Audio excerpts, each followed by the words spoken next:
So this is the second part. We have learned about, in first part, learn about the collection of seed, next sowing and seed drills. We have learned is manure and fertilizer. And our next topic is irrigation. Irrigation means क्या होता है? सिंचाई. This is the most important for the crop production. All living beings need water to live. We know it. Okay, we are all lives and we all need a water to live. Water is important for proper growth and development.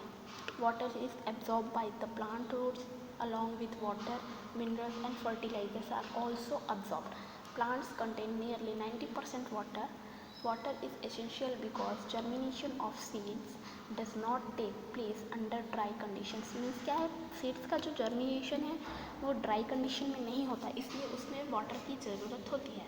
Nutrients dissolve in water are transported to each part of the plant. सभी plant में जाता है. Water also protects the crop from both frost and hot air currents. मतलब क्या है कि वो सब उसको प्रोवाइड कर, मतलब सेव करता है. To maintain the moisture of the soil for healthy crop growth, field have to be watered regularly. अच्छी क्रॉप के लिए क्या होना चाहिए? फील्ड को हमेशा वाटरिंग देनी पड़ती है, रेगुलरली देनी पड़ती है. The supply of water to crop at regular interval is called irrigation. Regular interval पे जो हम उसमें वाटरिंग करते हैं उसे हम क्या कहते हैं? इरिगेशन मीन्स सिंचाई. The time and frequency of irrigation varies from crop to crop, soil to soil and season to season. मतलब सप्लाई उसकी जो इरिगेशन है वो किस तरीके से हो वो क्रॉप पे डिपेंड करता है, crop to crop, soil to soil and season to season, और सीजन पे डिपेंड करता है. In summer the frequency of watering is high. Summer कैसा है? गर्म, तो उसमें वाटरिंग क्या होनी चाहिए? बहुत हाई होती है क्रॉप्स के लिए.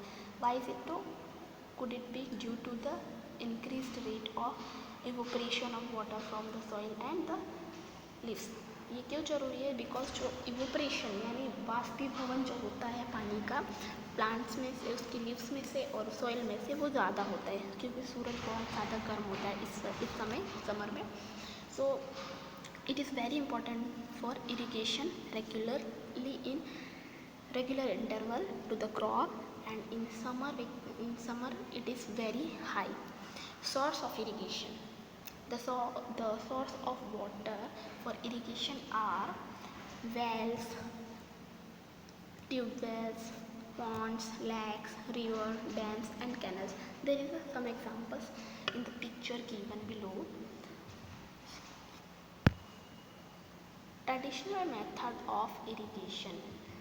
हमारी ट्रेडिशनल मेथड जो पहले की थी वो इधर पर आपको दी हुई है. The water available in wells, lakes and canals is lifted up by different methods in different region for taking it to the field. वो क्या करते थे? वेल से निकाला जाता था और उसको डिफरेंट तरीके से अपने अपने फील्ड में पहुंचाते थे. कैटल और human labour is used in this method. So this method are cheaper but less efficiency.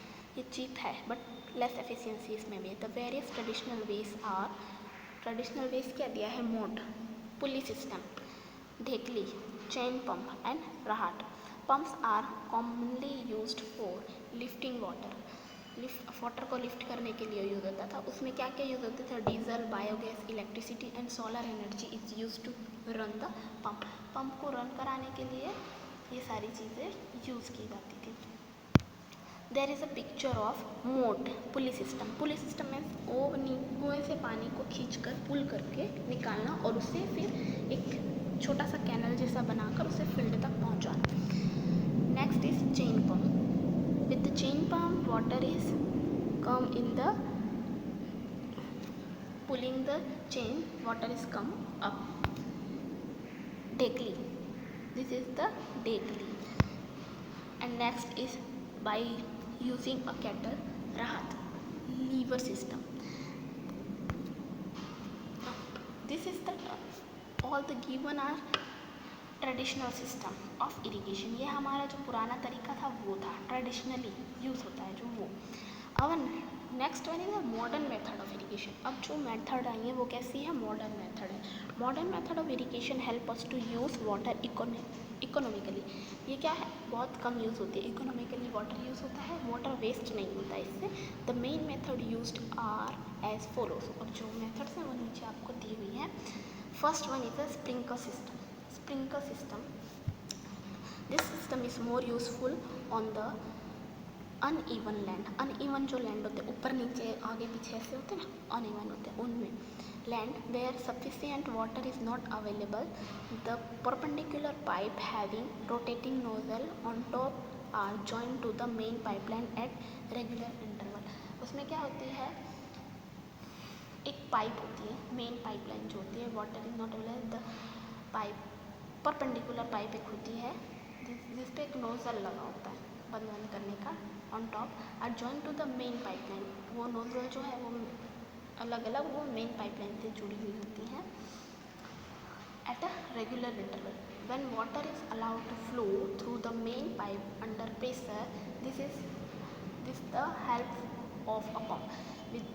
क्या होता है कि वो जो वाटरिंग करने के लिए अलाउ करते हैं जब with the help of pump से, तो वो उसके प्रेशर से सारे छोटी छोटी जो नोजल्स हैं उसके पास होते हैं। It escapes from the rotating nozzle, it gets sprinkled on the crop as it is rain. मतलब जो फवारा जिसके हम कहते हैं वैसा, एक मेन पाइपलाइन के साथ छोटी छोटी दूरी पे रहता है, और फिर वो जब ऑन होता है तो वो गोल गोल घूमता है और एक फवारे की तरह वो उसमें गिरता है, स्प्रिंकल होता है। Sprinkle is very useful for lawn, coffee plantation and several other crops. Coffee plantation में ये बहुत यूजफुल होता है system, sprinkle system. Next is drip irrigation. Drip irrigation क्या है, ड्रिप सिस्टम में क्या है, in this system the water falls drop by drop directly near the root. इसमें क्या होता है कि वो डायरेक्टली रूट जो होते हैं उस पर ही गिरता है, drop by drop. So it is called drip system. It is the best technique for watering fruit plants, gardens and trees. इन सबको बहुत अच्छे से, क्रॉप्स के लिए नहीं है यूज़फुल, बट हाँ ये जो छोटे छोटे मतलब बहुत छोटे होते हैं, जैसे कि फ्रूट का है, फ्रूट की जो खेती वो बहुत ज़्यादा बड़ी नहीं होगी, फिर प्लांट्स है, गार्डन्स हैं एंड ट्रीज है, तो उसके जो रूट्स होते हैं वहीं पर ड्रॉप बाय ड्रॉप वो वाटरिंग करते हैं। Water is not wasted at all, it is a boon in region where available of water is poor. मतलब जहाँ पे बहुत कम पानी होता है उस एरिया में ये बहुत यूज़फुल होती हैं। Next one is protection from winds. अब जैसे कि हमने प्लांटेशन किया है, ओके, क्रॉप्स लगाई हैं, अब उसमें हमने जैसे हमारी जो ट्रेडिशनल सिस्टम है, traditional irrigation system, we have use it and then there is a crop but there is unnecessary plants are grown, ठीक है, जो हमें ज़रूरी नहीं है वैसे प्लांट्स आ जाते हैं, उसे हम क्या कहते हैं, विड्स कहते हैं, ठीक है। In a field many other undesirable plants may grow naturally along with the crop, this undesirable plants are called weeds. जो हमें ऐसे अनयूजफुल प्लांट्स जो यूज़ हो उग जाते हैं, क्रॉस कर लेते हैं, उसे हम क्या कहते हैं, weeds. The removal of weeds is called weeding। उसे क्या कहते हैं, weeding। weeding is necessary since weeds compete with the crop plant for water, nutrients, space and light. Thus they affect the growth of crop. Some weeds interfere even in harvesting and may be poisonous for animals and human beings। Means क्या है, इसमें बहुत से ऐसी plants भी उग जाते हैं जो हार्वेस्टिंग, जैसे कि विडिंग में हमने उसे नहीं निकाला तो वो हार्वेस्टिंग में हमारे क्रॉप के साथ आ जाएंगे, ठीक है, और फिर वो अगर हम ईट करते हैं तो वो पॉइजनस हो जाता है, जहरीला होता है, जो कि एनिमल्स और ह्यूमन बींग्स के लिए बहुत खतरनाक होता है। This is the picture of weeding. Weeding के लिए स्प्रे कर रहे हैं उसकी। Weeds are also controlled by using certain chemical called weedicides. किसका यूज़ करते हैं हम, विडिसाइड्स का यूज़ करते हैं, like 2,4-D, this are spread in the field to kill the weeds. और ये सारी क्या करती हैं, जो क्रॉप को कोई नुकसान नहीं पहुँचाती, बट हाँ जो विड्स होती हैं, अननेसेसरी प्लांट्स जो होते हैं उनको ये किल कर देती हैं। They do not damage the crop, okay. The weedicides are diluted with water to the extent required and sprayed in the field with a sprayer, और उसको क्या किया जाता है, स्प्रेयर की हेल्प से उसे स्प्रे किया जाता है. As already mentioned, the weedicides are sprayed during the vegetative growth of weeds. उसकी जो ग्रोथ हो जाती है उसके बाद. Before flowering and seeds formation, spraying of weedicides may affect the health of farmers, so they should use this chemical very carefully. वो बहुत उन्हें भी पता है, उनको भी, फार्मर्स को भी ये नुकसान पहुँचाते हैं, इसलिए they use it very carefully. They should cover their nose and mouth with a piece of cloth during spraying of this chemical. वैसे भी हमें कोई भी हम डस्ट वाला काम करते हैं तो भी हम अपने माउथ को कवर करके करते हैं, सो ये लोग भी अपने माउथ को कवर करके वीडिसाइड्स का यूज़ करते हैं. Next one is our topic is harvesting. Harvesting में क्या होता है, कटाई करना. जब फसल मैच्योर हो जाती है तब उसको हार्वेस्ट किया जाता है. Harvesting of a crop is an important task. The cutting of crop after it is mature is called harvesting. जब वो मैच्योर हो जाती है तब उसकी क्रॉप को हम क्या करते हैं, कट करते हैं, उसे हम क्या कहते हैं, harvesting.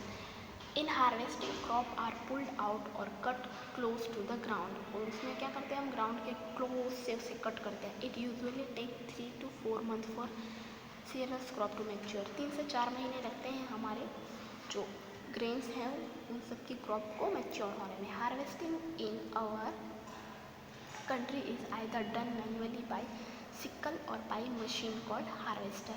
This is the picture of sickle. In the harvested crop, the grain seeds need to be separated from the chaff. This process is called threshing. This is carried out with the help of a machine called combine, which is in fact a harvester as well as thresher. This picture is given, it is a combine. This machine is called combine. It is called combine because it works both the work, harvesting and threshing. Threshing means seeds को crop से अलग करना. Farmer with small holding of land do the separation of grain and chalk by winnowing. पहले किससे करते थे, winnowing से, इस मशीन से. You have already studies in class 7. आपने इसको स्टैंडर्ड 7th में इस मशीन को पहले ही देखा होगा. नेक्स्ट हार्वेस्ट फेस्टिवल मनाया जाता है, वो आपको पता है. After 3 or 4 months of hard work there comes the day of the harvest. This sight of golden field of standing crop landed with grain fills the hearts of farmers with joy and a sense of well-being. The efforts of the past season have borne fruit and it is time to relax and enjoy a little. The period of harvest is thus of great joy and happiness in all parts of India. Men and women celebrate it with great enthusiasm. Special festivals associated with the harvest season are Pongal, Baisakhi, Holi, Diwali, Nabanna and Bihu.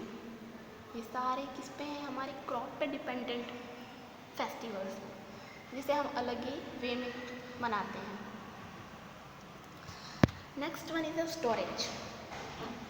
This is the important task. Storage of produced is an important task because हमने plantation कर लिया, crops हमारी आ गई, उसको harvesting भी कर ली, but उसे रखेंगे कहाँ? This is the question, right?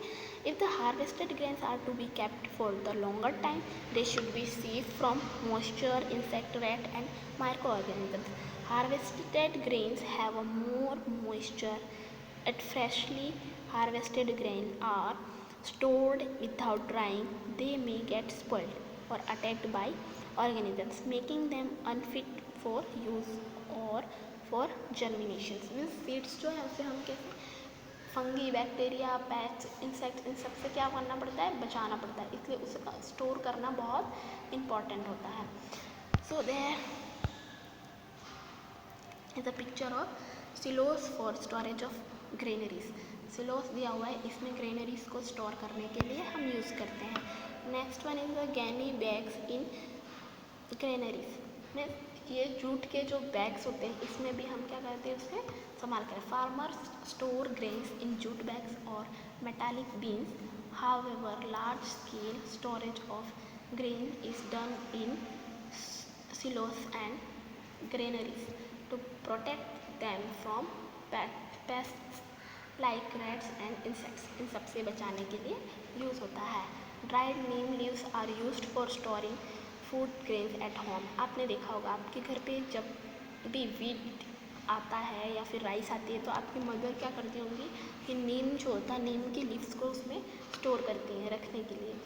For storing large quantity of grains in big godown specify chemical treatment are required to protect them from pests and micro organisms. और बहुत ज़्यादा लार्ज अगर है, बहुत ज़्यादा मात्रा में आपके पास ग्रेन्स हैं तो आप उसे प्रोटेक्ट करने के लिए केमिकल का यूज़ करते हैं. जैसे कि अगर राइस है या फिर वीट्स वगैरह हैं तो उसमें एक केमिकल आता है जिसे हम उसे प्रोटेक्ट करते हैं ताकि इसमें माइक्रोब्स वगैरह ना आ सके, अपने ग्रेन्स को, अनाज को ख़राब ना कर सके.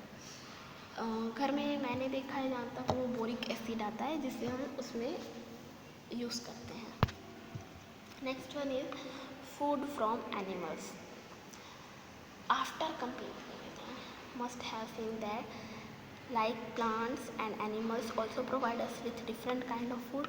Many people living in the coastal area consume fish as a major part of their diet. वो क्या करते हैं अपने डाइट में फ़िश को बहुत ज़्यादा लेते हैं. जैसे कि साउथ साइड में सब जगह पर क्या होता है, फ़िश जो है उनका मेजर पार्ट है. Animals breeded at home or in farms have to be provided with proper food, shelter and care. Then this is done on a large scale. It is called animal husbandry. क्या बोलते हैं उसे हम? Animal husbandry. जहाँ पर वो रहते हैं, जहाँ पर उन्हें अच्छा प्रॉपर फूड मिलता है, शेल्टर रहने के लिए मिलता है और प्रॉपर केयर मिलती है. और ये सारी चीज़ें हम अपने पेट के साथ करते हैं घर में. बट ये सारी चीज़ें बहुत बड़ी लार्ज स्केल, बहुत बड़ी मात्रा में जहाँ होती है उस जगह को हम क्या कहते हैं? Animal husbandry. So this is the our chapter crop production and management. Crop का प्रोडक्शन कैसे करना और मैनेजमेंट में ये सारी चीज़ें आ गई कि उसको मैनेज कैसे करना है, स्टोर किस तरीके से करना है, ये सारी चीज़ें. And next is keywords are given in your book, so you have to write down it your notebook. Thank you.